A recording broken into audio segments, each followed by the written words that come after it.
이 시간 우리에게 주시는 하나님의 말씀은 신약성경 제일 마지막 책인 요한계시록 2장 1절부터 7절의 말씀입니다. 신약성경 요한계시록 2장 1절부터 7절까지 말씀입니다. 제가 갖고 있는 성경으로는 400페이지입니다. 요한계시록 2장 1절부터 7절의 말씀입니다.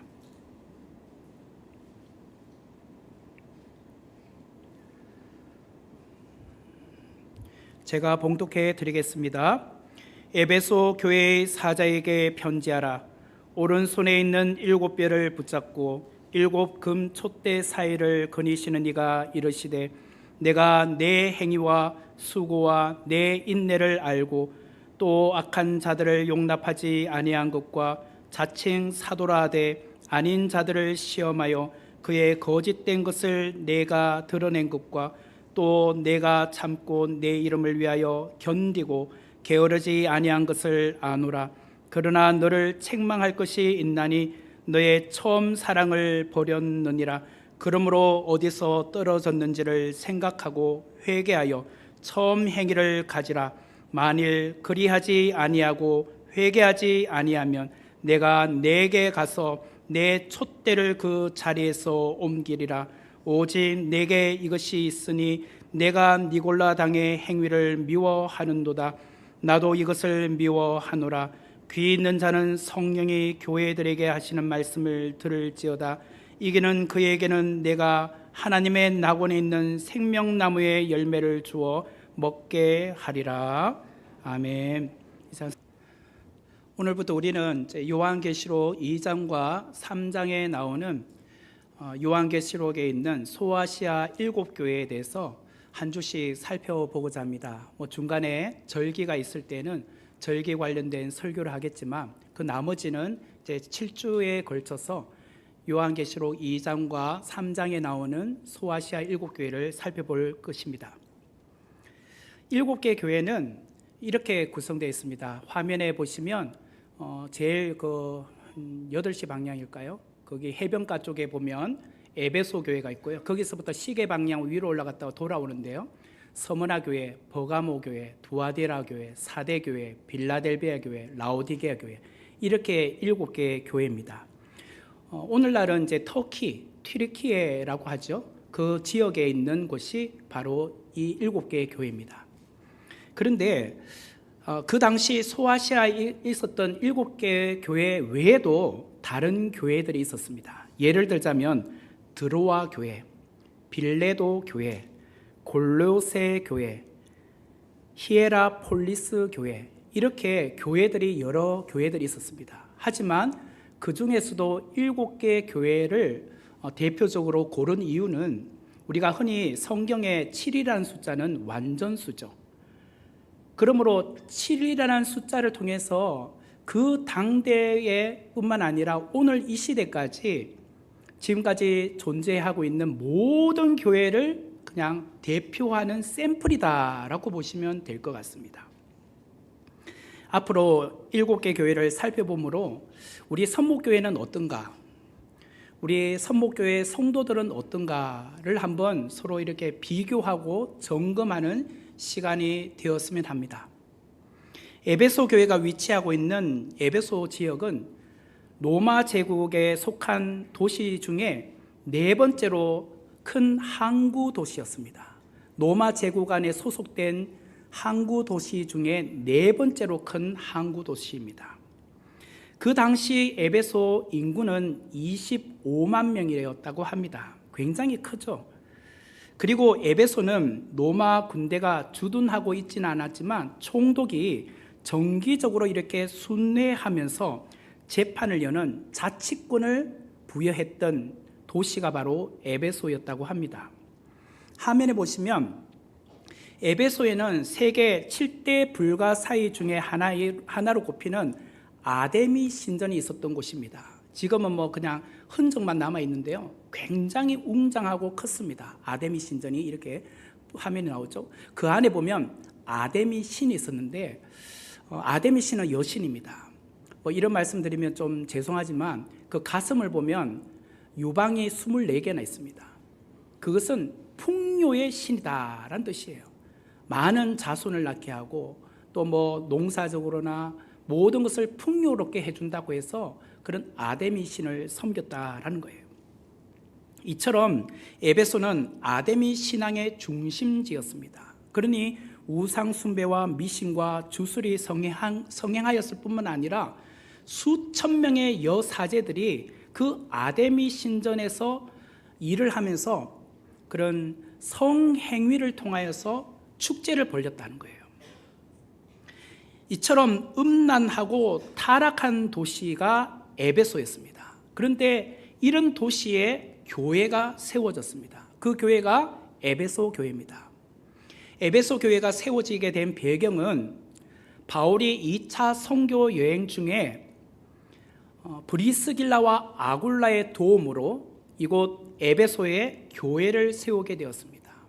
그리고 바울은 무려 2년 반 동안 에베소에서 복음을 전하게 되었고, 특별히 우리가 잘 아는 두란노 서원, 그곳이 에베소에 있었습니다. 두란노 서원에서 성경을 가르쳤어요.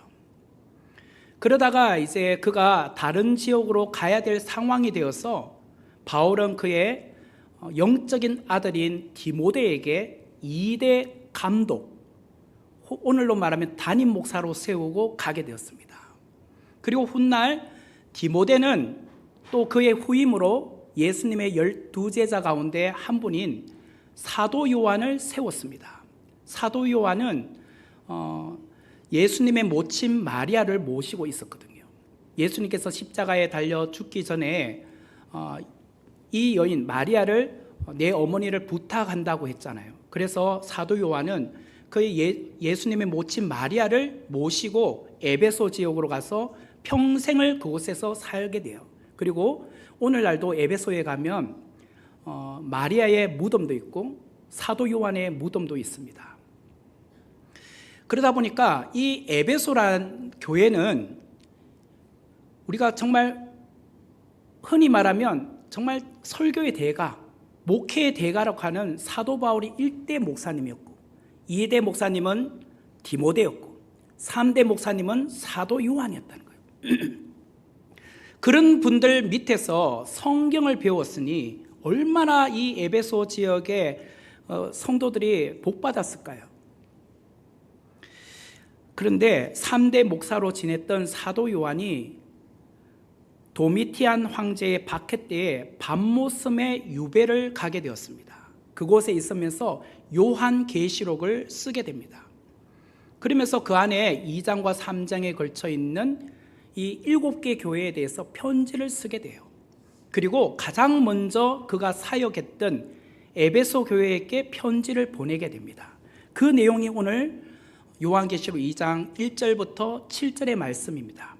1절의 말씀을 다시 보면 에베소 교회의 사자에게 편지하라. 오른손에 있는 7별을 붙잡고 7금 촛대 사이를 거니시는 이가 이르시되, 앞에서도 살펴보았지만 7교회에 보내는 편지들마다 이 예수님이 어떤 분이신지를 소개하고 있어요. 오늘 1절에 보면 오른손에 있는 7별을 붙잡고 7금 촛대 사이를 거니시는 그 예수님이라고 소개를 해요. 그런데 나머지 교회들도 예수님을 묘사하고 있는데 2장 8절에 보면 서머나 교회의 사자에게 편지하라. 그 다음부터 보세요. 처음이며 마지막이요 죽었다가 살아나신 이렇게 소개하죠. 그리고 2장 12절에 보면 버가모 교회의 사자에게 편지하라. 좌우의 날선 검을 가지신 이라고 하죠. 그리고 2장 18절의 말씀을 보면 두아디라 교회 사자에게 편지하라. 그 눈이 불꽃 같고 그 발이 빛난 주석과 같은 하나님의 아들이라고 소개해요. 그리고 3장 1절에 보면 사대 교회의 사자에게 편지하라. 하나님의 7영과 7별을 가지신 이라고 소개해요. 그리고 3장 7절에 보면 빌라델비아 교회의 사자에게 편지하라. 거룩하고 진실하사 다윗의 열쇠를 가지시니라고 소개하죠. 그리고 3장 14절에 보면 라오디게아 교회의 사자에게 편지하라. 아멘이시요 충성되고 참된 정인이시요 하나님의 창조의 근본이신 이렇게 예수님을 각 각 교회들마다 달리 소개하고 있다라는 거예요. 이렇게 7개의 교회마다 예수님은 각자의 다른 이름으로 이렇게 표현을 하고 있어요. 왜 이렇게 다르게 표현하고 있었을까? 사람마다 생김새가 다 다르지 않습니까? 또한 성격이 다 다릅니다. 그것처럼 교회들마다 특색이 다 다르다는 거예요. 어느 지역에 있는 교회냐, 또 그 교회의 구성원들이 어느 연령들이 많으냐, 그리고 그 교회에 어떤 층들이, 그리고 뭐 지식인 층인지 어느 층인들이 더 많으냐, 그리고 그 교회가 어떤 사역을 주로 하느냐, 여기에 따라서 다르게 목사가 메시지를 전할 거 아닙니까? 예를 들자면 강남 지역에 있는 지식층에게 말씀을 전한다라고 하면 그게 맞는 말씀을 전할 것이고, 또 시골에 노인들만 있는 그런 교회에 가면 그렇게 어렵게 설교하면 안 되잖아요. 그게 맞도록 설교를 하는 것이고, 또 우리 교회가 뭐 선교에 힘쓴다, 어디에 구제에 힘쓴다 하면은 그의 포인트를 두고 설교하듯이 예수님은 오늘 교회들마다 각 특색을 다 아시고 그게 맞도록 본인을 소개하고 계셨다는 거예요. 이런 걸 보면 정말 하나님이 얼마나 참 우리에게 자상하신가, 위로가 되는 것 같아요. 왜냐? 우리도 만약에 주님이 우리를 부르실 때 모든 사람은 뭉뚱그려서 그냥 한 표현으로 예수님 자신을 소개하고 있다면, 우리는 이 말씀은 나와 아무 연관이 없는데, 나는 가난하게 살고 나는 뭐 보잘것없는데 왜 예수님은 자기 자신을 소개하면서 마치 부유한 자처럼, 지혜 있는 자처럼 그렇게 그들 대상으로만 말씀하고 계셔?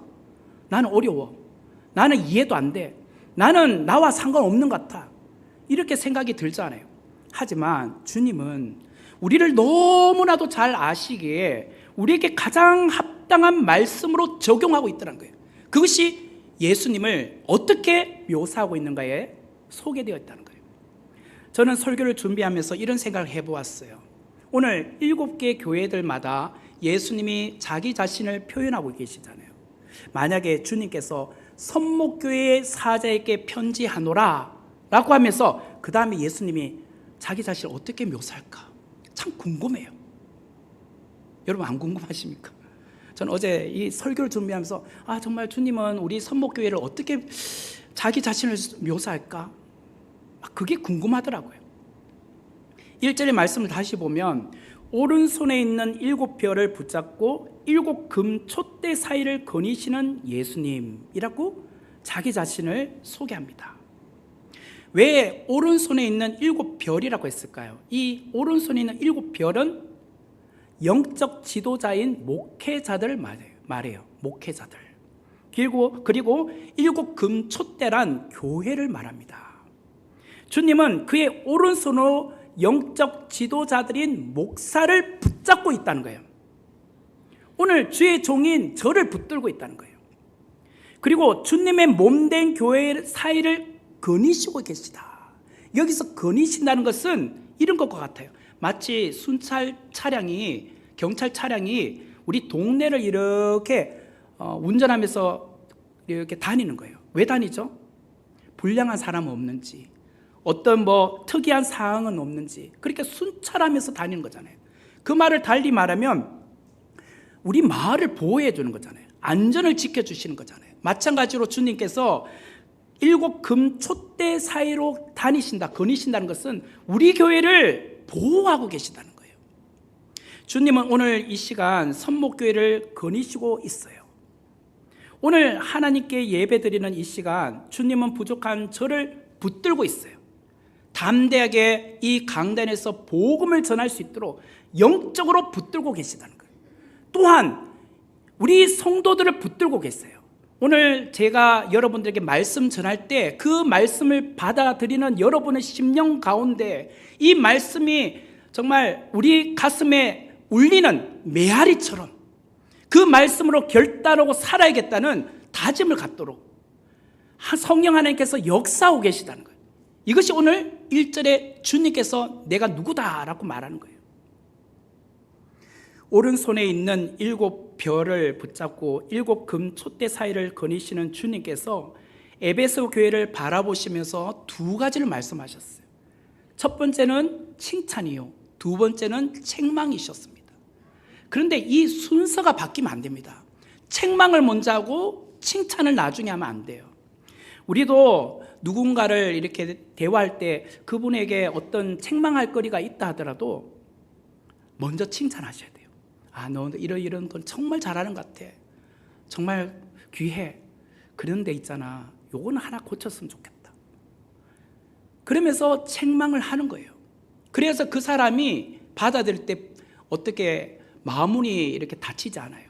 근데 처음부터 네 그럴 수 있냐? 그렇게 뭐야? 이렇게 막 하면은 상대편이 마음이 닫혀요. 받아들이기가 힘들단 말이에요. 주님은 오늘 에베소 교회에 칭찬을 먼저 하셔요. 그리고 이어서 책망을 하셔요. 그런데 아예 칭찬이 없는 사람도 있잖아요. 오늘 7개 교회 가운데 전혀 칭찬할 것이 없었던 책망만 들었던 교회가 두 교회가 있었습니다. 사대 교회와 라오디게아 교회. 이 두 교회는 전혀 칭찬할 것이 없었던 교회예요. 그에 비해서 칭찬만 들었던 두 교회도 있었습니다. 서머나 교회와 빌라델비아 교회입니다. 이 교회는 정말 모든 면에서 칭찬할 것이 많았던 교회예요. 그래서 오늘 어떤 교회들 이름 가운데 서머나 교회, 미국 같은 교회 보면 필라델비아 교회, 이런 교회들의 이름으로 많이 쓰더라고요. 그처럼 오늘 이 본문을 통해서 저는 또 이런 생각을 해보았습니다. 주님께서 우리 선목교회를 바라보실 때 책망할 것이 많은 교회일까? 혹은 칭찬할 것이 많은 교회일까? 그것도 또 궁금하더라고요. 혹여나 주님께서 우리 선목교회를 바라보시면서 책망할 것이 있더라도 걱정하지 마십시오. 고치면 됩니다. 회개하면 돼요. 다시 그 책망을 듣지 않으면 되잖아요. 오히려 책망을 해 주신다는 것이 감사하잖아요. 아직도 나를 생각해 주니 책망하는 것이 아닙니까? 아예 그냥 관심이 없으면 책망까지 하겠습니까? 그래도 책망해 주시는 거 이 부분만 고치면 되겠구나 라는 생각이 들잖아요.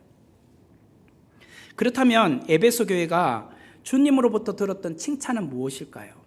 2절과 3절의 말씀을 보겠습니다. 내가 내 행위와 수고와 내 인내를 알고 또 악한 자들을 용납하지 아니한 것과 자칭 사도라 하되 아닌 자들을 시험하여 그의 거짓된 것을 내가 드러낸 것과 또 내가 참고 내 이름을 위하여 견디고 게으르지 아니한 것을 아노라. 주님의 칭찬은 세 가지였습니다. 첫 번째는 내 행위와 수고와 내 인내를 안다. 두 번째는 악한 자들을 용납하지 아니한 것과 자칭 사도라는 사람들의 거짓된 것을 드러낸 것. 세 번째는 3절 말씀에 내가 참고 내 이름을 위하여 견디고 게으르지 아니한 것. 이걸 내가 안다는 거예요. 오늘 2절과 3절을 말씀해 보면 안다라는 단어를 두 번에 걸쳐서 반복하고 계십니다. 그만큼 주님은 에베소 교회를 잘 알고 계셔서 칭찬거리를 찾아내셨다는 거예요. 때로는 우리가 예수님께 섭섭할 때가 있어요. 내가 이렇게 힘들고 어려운데 주님은 왜 내 사정을 모를까? 내가 그렇게 주님 앞에 기도하며 도와달라고 간구하는데 주님은 왜 이 시간에 이 타이밍에 개입하지 않으실까? 도와주지 않을까? 그때 우리는 섭섭해요. 근데 주님이 모르실까요? 다 알고 계십니다. 교회 일을 하다 보면 내가 이렇게 수고하고 인내하는데 아무도 알아주지 않는 것 같아요. 그러나 주님은 다 알고 계세요. 2절 말씀에 보면 내가 내 행위와 수고와 내 인내를 알고 라고 말해요. 내가 누구보다도 일찍 교회에 나와서 교회 문을 열고 추울 때는 따뜻한 온풍을 틀고 히터를 켜고 더울 때는 에어컨을 미리 켜놓고 교회 주보를 접고 예배를 준비하고 있는 그 모습을 나는 알고 있다. 네가 보이지 않는 곳에서 묵묵하게 성도들이 앉았던 그 자리, 성도들이 다 떠나고 나서 빈 자리, 젖은 물걸레로 다 의자마다 닦고 떨어진 휴지 줍고 떨어진 주보를 줍고 있는 거 내가 다 알고 있다. 내가 먼 거리를 마다하지 않고 매 주일마다 선목교회에 나와서 예배드리며 또 성도들과 순예배드리며 또한 선목교회의 그 자리를 지키고 있는 거 나는 다 알고 있다. 내가 남몰래 선행하고 수고하고 인내하고 있는 거 나는 다 알고 있다. 이처럼 사람들은 혹 몰라줄지도 몰라요. 그러나 주님은 내가 아무도 보지 않는 그때에 무엇을 하고 있는지를 다 알고 계시다는 거예요. 여러분, 우리에게 가장 큰 선물은 무엇일까요? 교회에서 내가 이렇게 수고하는데 왜 안 알아줘? 내 공로가 얼마나 되는데 왜 나를 몰라줘? 그래서 주님에게 뭔가 큰 선물 받는 것이 그러니까 뜻할까요? 연말 되었으면 이제 1년간 이렇게 열심히 했으니까 최소한 이만큼의 선물을 주셔야죠. 교회에서 이 정도는 나의 공로를 알아주셔야죠. 그거일까요? 주님께서 가장 우리에게 주고 싶어하는 선물이 무엇인지 아십니까? 내가 다 안다는 거예요. 내가 다 안다. 제가 이런 말 하면요, 어떤 분들은 속으로 화를 내신 분이 있을 거예요. 픽 하고 웃을 거예요. 주님이 나를 알아주는 게 무슨 돈이 나옵니까? 아무도 내 공로를 알아주지 않는데 그게 무슨 대가가 있습니까? 여러분, 다른 사람들은 몰라줘도 주님이 다 아신다면 감사하지 않습니까? 그게 은혜 아닌가요? 주님이 나의 모든 상황을 다 알고 계시잖아요. 그러면 감동되지 않습니까? 나는 주님도 모를 줄 알았어요. 근데 주님이 다 아신다고 말했잖아요. 만약 세상은 나를 알아준다고 합시다. 그런데 주님이 모르신다고 하면 그게 더 비참하지 않습니까? 그 이야기가 어디 있어요? 마태복음 7장 22절과 23절에 나와요. 그날에 많은 사람이 나더러 이르되 주여 주여 우리가 주의 이름으로 선지자 노릇하며 주의 이름으로 귀신을 쫓아내며 주의 이름으로 많은 권능을 행하지 아니하였는가 하리니 그때에 내가 그들에게 밝히 말하되, 그 다음이 중요합니다. 내가 너희를 도무지 알지 못하니 불법을 행하는 자들아 내게서 떠나가라.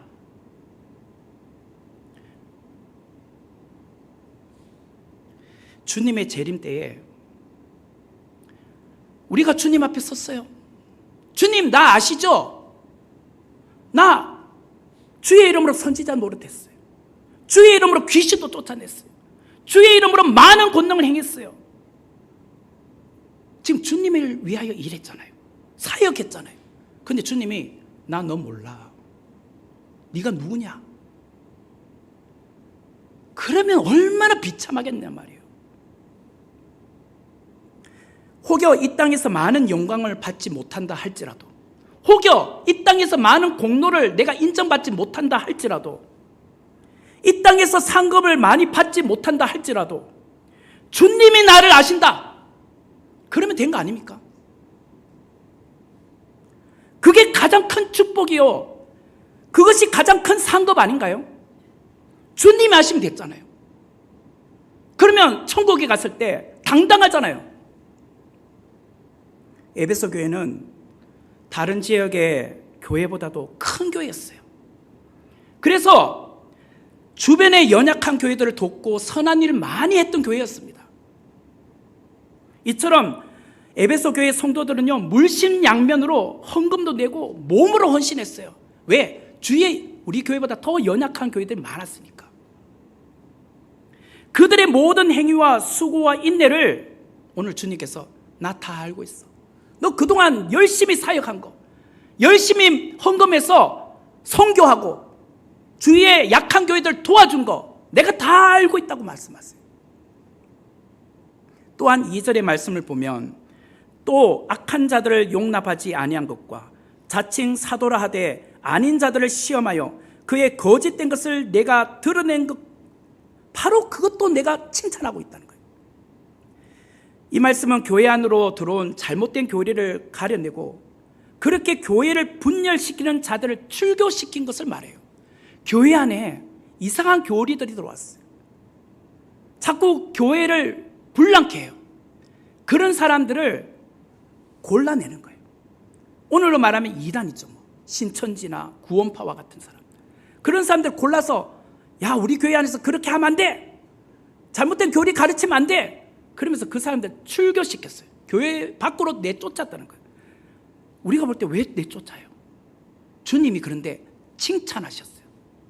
잘했다는 거예요. 잘했다. 교인들을 현혹시키는 것, 그건 막아야 된다는 거예요. 그 대표적인 이야기가 6절에 나오죠. 니골라 당의 이야기예요. 6절의 말씀을 보면 오직 내게 이것이 있으니 네가 니골라 당의 행위를 미워하는도다. 나도 이것을 미워하노라. 여기서 니골라 당이란 것은 영지주의적 이단을 말해요. 영지주의적 이단. 영지주의는 영적인 것은 선하지만 물질적인 것은 악하다는 견해였어요. 그래서 영지주의는 물질과 육체를 부정했어요. 쉽게 말하면 예수님께서 성육신 하신 것, 인간의 몸을 입고 오신 것, 그 부정하는 거예요. 영적인 것만 거룩하고 육적인 것은 부정한 거예요. 이렇게 보았던 자들이 영지주의자들, 오늘 니골라 당들이었어요. 그런 이단들을, 잘못된 교리를 가르치는 사람들을 에베소 교회에서 내쫓아낸 거, 골라낸 거 잘했어. 주님이 오늘 그 이야기를 하시는 거예요. 또한 3절의 말씀을 보면 또 네가 참고 내 이름을 위하여 견디고 게으르지 아니한 것 내가 안다는 거예요. 여기서 네가 참고란 것은 예수님의 이름으로 핍박받은 거, 그러면서 인내하고 견뎌낸 거 정말 잘했어. 그리고 게으르지 아니한 것, 사도 바울이 2년 반 동안 이곳에 와서 두란노 서원에서 말씀을 가르쳤다고 했죠. 그 말씀을 가르치는데 매일같이 열심히 참석하여서 성경 공부를 한 거예요. 주일 예배, 수요 예배, 금요 저녁 예배, 새벽 예배에 빠지지 않고 나와서 말씀을 듣는 거예요. 그리고 성경 공부한다고 하면 무조건 참석하는 거예요. 그래서 게으르지 않고 열심히 하나님을 배워가는 거예요. 그렇게 노력한 거 잘했다는 거예요. 주님께서 이렇게 칭찬하셔서 3가지를. 하지만 이렇게 칭찬을 들었던 에베소 교회도 책망받을 일이 있었다는 거예요. 책망받을 일. 4절의 말씀을 보면 그러나 너를 책망할 것이 있나니 너의 처음 사랑을 버렸느니라. 처음 사랑을 버렸다는 것을 주님께서 책망하고 계세요. 분명히 주님은 그들의 행위와 수고와 인내를 안다라고 말씀하셨어요.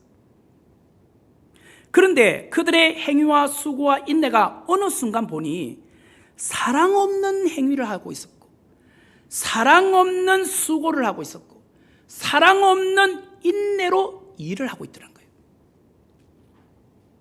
마치 주님께서 바리새인들을 보시고 하나님의 사랑으로 그들이 예배드리고, 하나님의 사랑에 의하여 11조 드리고, 하나님의 사랑으로 섬겨야 되는데 어느 날 보니 의무감만 남고, 그리고 종교적인 행위만 남아서 율법에 매여 있는 그들을 본 거예요. 그래서 주님은 회칠한 무덤들아, 독사의 자식들아, 그러면서 바리새인들을 혼내셨어요.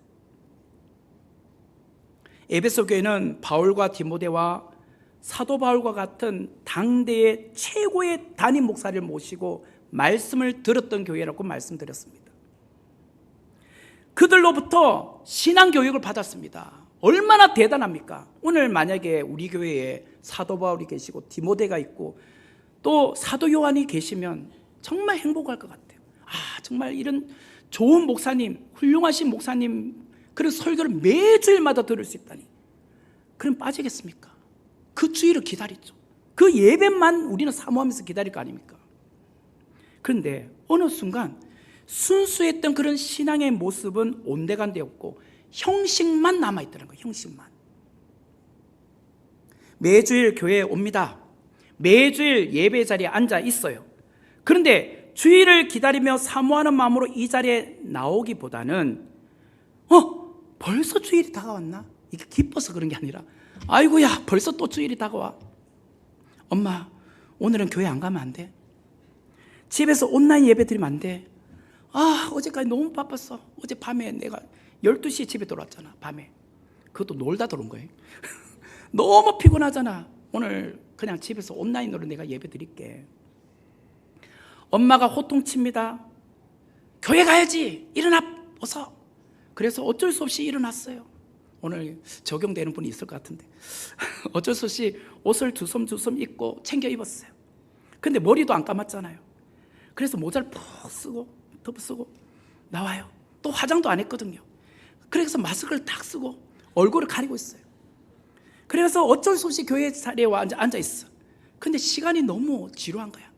그래서 손에서 핸드폰을 놓지 못해요. 핸드폰을 뒤적하면서 시간만 때우고 있는 거예요. 그게 과연 주일을 사모하면서 주님 앞에 나와 드리는 예배인가요? 종교적인 모습이죠.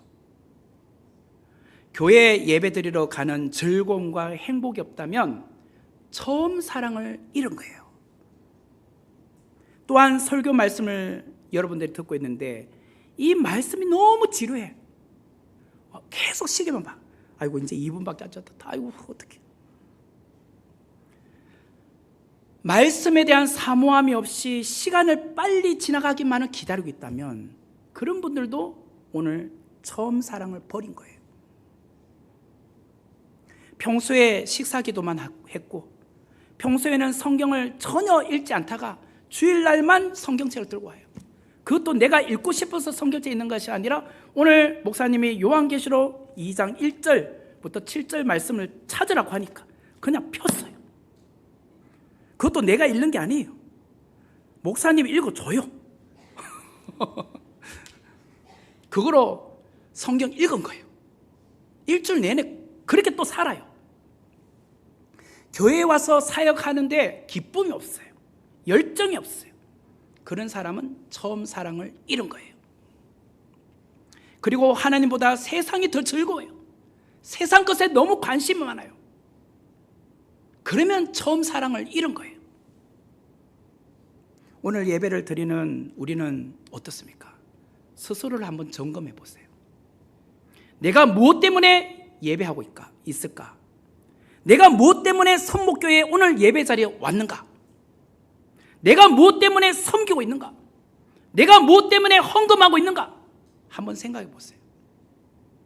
우리는 상대방을 사랑하지 않으면서도 의무적으로 뭔가를 할 수 있어요. 사랑하지 않지만 의무적으로 행할 수 있는 일. 부부관계가 서로 안 좋아요. 그렇지만 의무적으로 아내가 남편에게 밥을 챙겨줄 수 있어요. 사랑하지 않지만 남편이 밖에 나가서 일하고 월급의 일부분을 줄 수 있어요. 아내에게. 우리가 하나님을 사랑하지 않으면서도 예배할 수 있습니다. 그게 문제입니다. 이 시간 처음 사랑을 한번 회복하길 바라요. 내가 어느 부분에서 지금 사랑이 식었는가 한번 생각해 보시란 말이에요. 그렇다면 어떻게 하면 처음 사랑을 회복할 수 있을까? 어떻게 하면 처음 사랑을 회복할 수 있을까? 3가지 말씀드리겠습니다. 첫 번째는 생각하라. 따라합시다. 생각하라. 5절의 말씀을 보시겠습니다. 그러므로 어디서 떨어졌는지를 생각하고 어디서 떨어졌는지를 생각하고 어디서 떨어졌는지를 생각하고라는 말은 어떤 원인에서 처음 사랑을 잃어버렸을까? 어디서 잘못되었는가를 생각해 보라는 거예요. 내가 언제부터 사랑이 식었지? 내가 어디서 내 신앙이 떨어지기 시작했지? 그것을 한번 생각해 보라는 거예요. 어떤 분은 교회의 리더에게 상처받아서 사랑이 식어진 사람이 있어요. 첫사랑이. 목사에게 상처받거나 혹은 성도에게 상처받아서 처음 사랑이 식어진 사람이 있어요. 어떤 분은 점점 사역이 많아지면서 그 사역에 대한 부담감 때문에 처음 사랑이 식어지고 있는 사람이 있어요.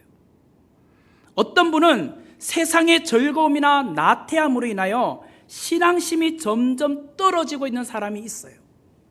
또한 어떤 사람은 세상의 염려나 고난 때문에 처음 사랑을 잃어버리고 있는 사람이 있어요. 여러분, 내가 이전보다 주님을 향한 사랑이 식어졌다면, 내 신앙이 이전보다 떨어졌다면, 내가 사랑의 자리를 놓쳤던 그 순간을 생각해 보세요. 내가 무엇 때문에 사랑이 식었지? 목사님한테 상처받았잖아. 누구 성도 때문에 내가 상처받았잖아. 내가 세상을 너무 좋아해서 그랬잖아. 사역이 너무 부담스러워졌잖아. 세상의 염려, 고난 때문에 내 교회에 대한 부담이 생겼잖아. 그 원인을 찾아보라는 거예요. 생각해 보라는 거예요.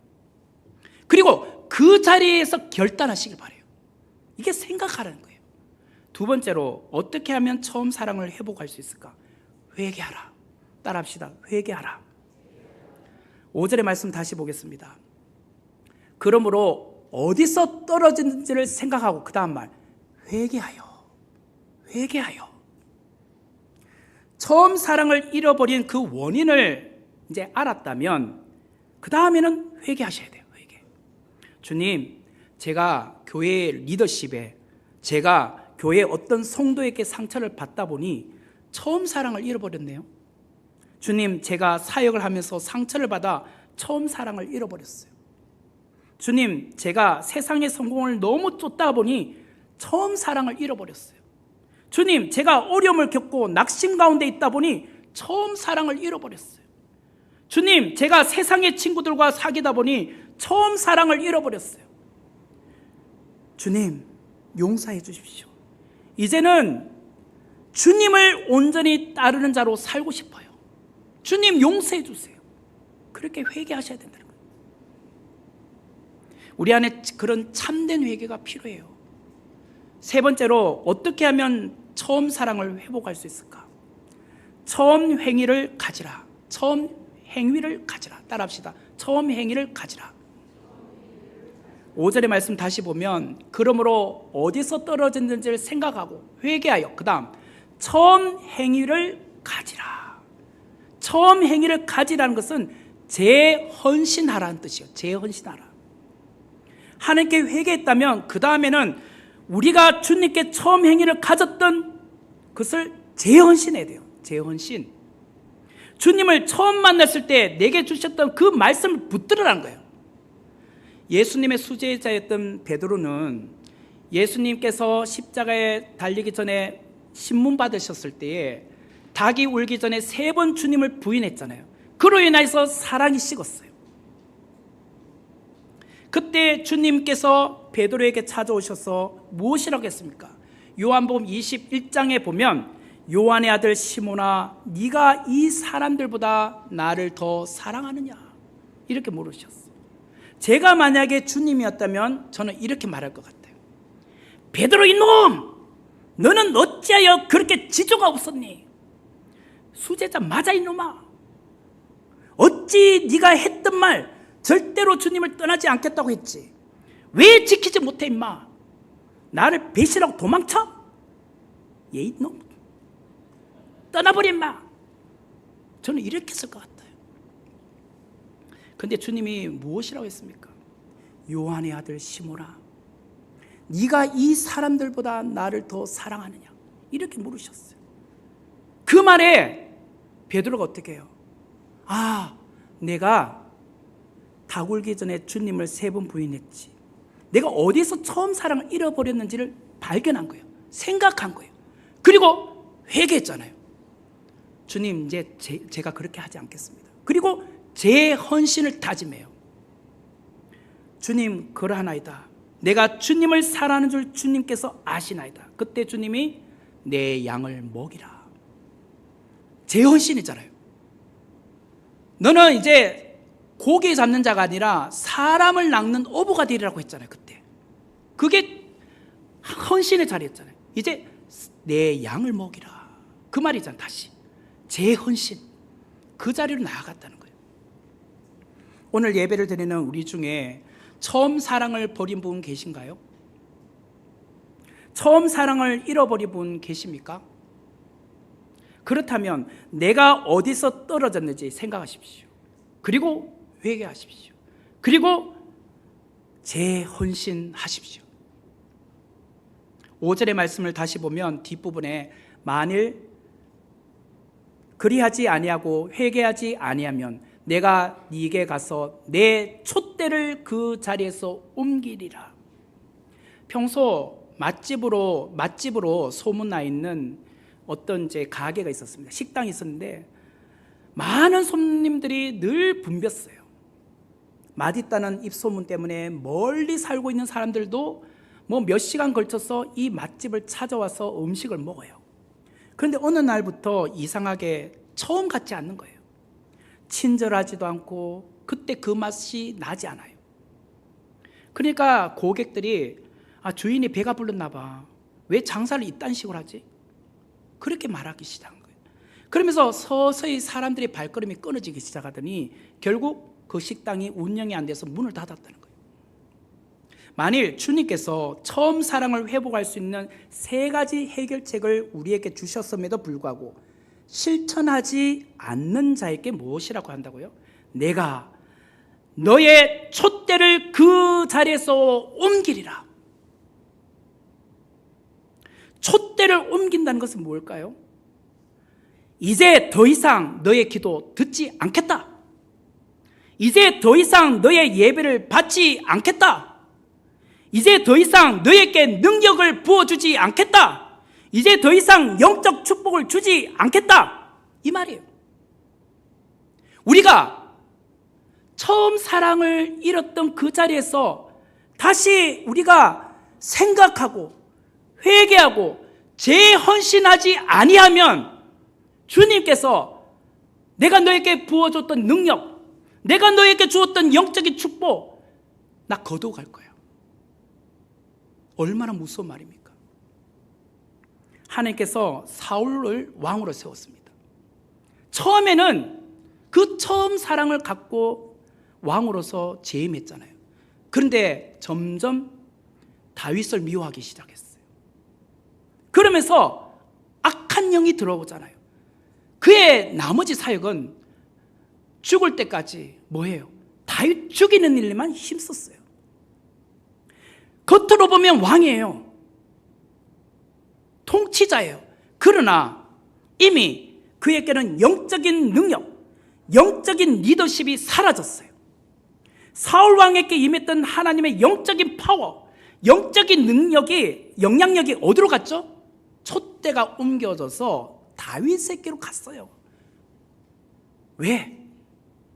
처음 사랑을 잃어버리니까, 회개하지 않았으니까, 재헌신을 다짐하지 않았으니까 자기에게 이제 그런 능력이 사라진 거예요. 7절의 말씀을 보면 귀 있는 자는 성령이 교회들에게 하시는 말씀을 들을지어다. 이기는 그에게는 내가 하나님의 낙원에 있는 생명나무의 열매를 주어 먹게 하리라. 하나님은 인류의 조상 아담과 하와에게 에덴 동산에 살게 하셨습니다. 그 에덴 동산 중앙에 2그루의 나무를 주셨잖아요.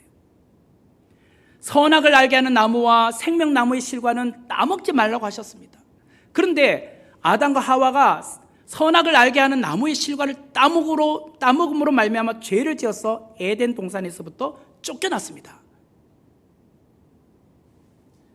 그때 이들이 먹지 않았던 것은 생명나무예요. 생명나무. 그런데 주님께서 우리에게 말씀하세요. 내가 하나님의 낙원 곧 에덴 동산에 있는 생명나무의 열매를 주어 너희들로 먹게 하리라. 누구에게? 처음 사랑을 회복한 자에게. 이 생명나무의 실과를 먹게 하리라. 이 말은 우리에게 영원한 생명을 주시겠다는 약속이에요. 영원한 생명. 오늘 우리는 성령께서 교회들에게 하시는 말씀을 들으라고 하잖아요. 교회들에게 하시는 말씀, 우리 선목교회에 하시는 말씀, 우리도 개개인이 주님의 몸된 교회 아닙니까? 우리 개인에게 하시는 말씀을 들으라고 해요. 그게 뭐예요? 처음 사랑을 회복하라. 오늘 우리 안에 처음 사랑을 잃어버린 분 계십니까? 그것이 어떤 교회의 리더십이나 성도로 인하여 온 상처였습니까? 어쩌면 교회 사역에 대한 부담감이었습니까? 아니면 세상의 쾌락 때문에, 즐거움 때문이었습니까? 아니면 내가 어떤 세상의 근심과 걱정과 고난 때문에 오히려 주님을 등지고 살아온 것이었습니까? 어떻게 되었던 그 처음 사랑을 잃었던 그 자리를 생각하십시오. 그리고 회개하십시오. 그리고 그 자리에서 다시 재헌신하십시오. 그래야 촛대가 우리 옮겨지지 않아요. 다시 우리에게 능력이 와야 되잖아요. 은혜가 와야 되잖아요. 그래야 사역을 할 거 아닙니까? 그래야 우리가 살 수 있지 않습니까? 그래야 주님께서 우리에게 주시는 생명의 나무의 열매를 먹을 수 있지 않겠습니까? 그런 복된 은혜가 우리 모든 믿음의 성도들에게 있기를 주의 이름으로 축원합니다. 같이 기도하도록 하겠습니다. 은혜로우신 하나님 감사합니다. 오늘 에베소 교회를 향하여 주신 이 귀한 말씀이 우리에게 귀에 들리고 또 실천으로 우리가 헌신하며 다짐하며 결단하기를 원합니다. 처음 사랑을 회복하는 우리 모든 성도들이 되어서 새 일을 행하실 그 주님을 기대함으로 나아가게 하여 주옵소서. 예수님의 이름으로 기도하옵나이다. 아멘. 준비하십시오.